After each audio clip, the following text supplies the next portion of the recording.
see your change in your career lately, man. You're taking on these. It's still action oriented. It's still the kick ass, but there's kind of a more crime noir drama going on for you. Is that something you've been searching out? I've been looking for something of quality, and this certainly has the pedigree.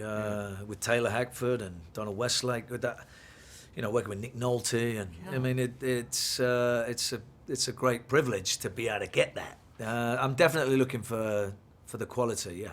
How were you introduced to the character? Did you read the books? I didn't read the books. I was given a script, and then I read the script. And I said, I love it, and then. Nice.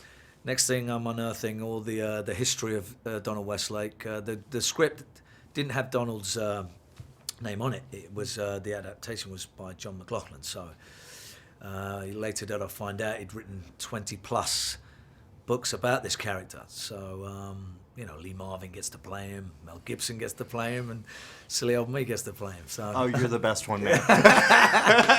Well, that is a nice statement. No, when you look at, I mean, is that something you usually do? I mean, generally your characters aren't based on already existing characters, or they're, characters you've created. Was that fun or challenging to take on a character that has been done and is already kind of well into people's minds? There's a certain amount of people that would, be questioning whether I'm right, whether he was better, or whether somebody else would be more appropriate for the part. But you can't really think along those lines. I'm trying to do justice to a particular sort of story, and this character is, someone I feel I can get my fingers into, and I wouldn't have done it if I couldn't. But there's always the external pressure of, are the die-hard fans of the book going to accept me as Parker? But if I'm right, there's, Parker's been played by, a certain amount of other people, and I don't think it's specifically not along the lines that I could do. Taylor Hackford, you're working with a legendary director. What did he bring to your style of action?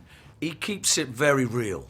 I'm beaten to a pulp almost, and I'd never normally have that. I normally wipe the floor with like 10 guys. So for me to barely make it is a unique thing for me. So he wanted a particular Parker that was not indestructible, was a regular guy, but that was smart. He had a methodical plan, and was very cunning in disguise and in trying to exact his plan. But at the same time, he wasn't a superhero with the physical side. He was someone that was vulnerable to a point, and then at the same time, it makes you root for him a little bit more if he barely makes it to the end, rather than someone that's just coming in ready to dish out the violence.